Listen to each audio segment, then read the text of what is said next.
শরীফ ওসমান হাদিকে ইনশাআল্লাহ আমার প্রত্যাশা, আমার আশাবাদ যে আল্লাহ পাক রব্বুল আলামিন তাকে শতগুণ শক্তিশালী করে আগামীর বাংলাদেশের স্বাধীনতা এবং বাংলাদেশের অস্তিত্বকে রক্ষার এক প্রতিবাদী মুখ হিসেবে নেতৃত্বের জন্য আল্লাহ তাকে আবার আমাদের মাঝে ফিরিয়ে আনবেন ইনশাআল্লাহ। শরীফ ওসমান হাদির উপর যখন গতকাল এই বর্বরচিত কাপুরুষোচিত হামলা হয়, হামলাটি শুধু ওসমান হাদির উপরে হয়নি, হামলা হয়েছে বাংলাদেশের উপর, হামলা হয়েছে বাংলাদেশের স্বাধীনতার উপর, হামলা হয়েছে জুলাই বিপ্লবের উপর। জুলাই বিপ্লব সংগঠিত হওয়ার পর থেকে বহুদিন পর্যন্ত আমি একটি কথা অনুভব করছি, সেটা হলো জুলাই বিপ্লবের যারা অংশীজন তাদের মধ্যে কোনো বিভক্তি, বিভাজন, এটি আবার নতুন করে সেই পরাজিত শক্তিকে বাংলাদেশে পুনর্বাসন করার একটি পথ।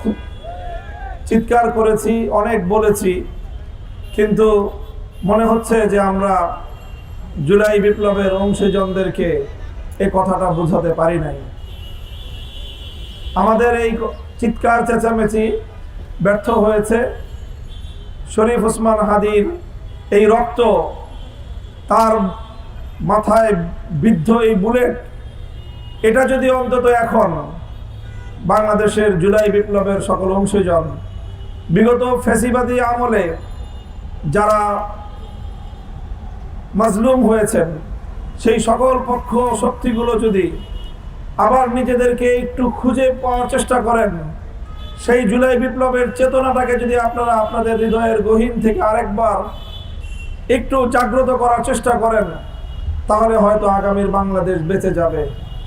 বাংলাদেশটা যদি বেঁচে যায়, ওসমান হাদিরা বেঁচে থাকবে।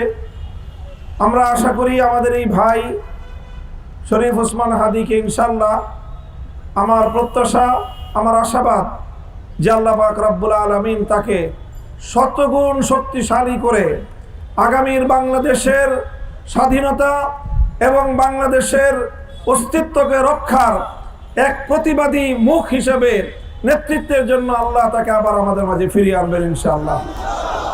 আমরা কায়মনে মহান রব্বুল আলামিনের কাছে সেই প্রত্যাশা ব্যক্ত করছি এবং আমি শপথ করতে চাই যে আমাদের এই চেতনাটাকে, শরীফ ওসমান হাদি যেই চেতনাকে ধারণ করে তার এই চরম মূল্য পরিশোধ করলো, আমরাও যদি আমাদের হৃদয়ে সেই চেতনা ধারণ করতে পারি, তাহলে আসলে আমাদের এই কথা, আমাদের এই প্রার্থনা এবং আমাদের এই বক্তব্য এটা সার্থক হবে। আর আমরা যদি তার সেই চেতনাকে ধারণ করতে না পারি, তাহলে শুধু কুমিরের মতো কান্না করে শুধু অশ্রু ঝরবে, সত্যিকার অর্থে আমরা ওসমান হাদিকে ওন করতে পারবো না।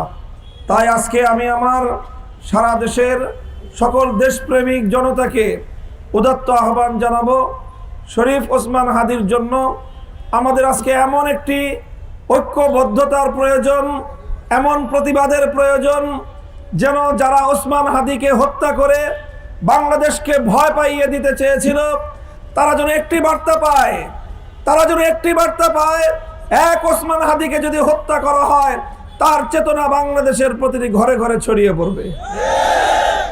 আমি সেই প্রত্যাশা ব্যক্ত করি। আবারও মহান আল্লাহ পাক রব্বুল আলামিনের দরবারে আমি আমাদের ভাইয়ের নেক হায়াত, সুস্থতার সাথে তার হায়াত কামনা করি এবং এই জন্য আমি সকলকে বলবো আমাদের সবচেয়ে বেশি আল্লাহর কাছে দোয়া করা দরকার এবং প্রয়োজনে সাদাকা করে করে আমাদের ভাইয়ের পক্ষ থেকে আল্লাহ যেন এই সাদাকার বিনিময়ে আমাদের জাতির উপর থেকে এই বিপদকে আল্লাহ পাক দূরে সরিয়ে দেন এবং তিনি যেন সুস্থ হয়ে আবার আমাদের মাঝে ফিরে আসেন। আসসালামু আলাইকুম ওয়া রাহমাতুল্লাহ।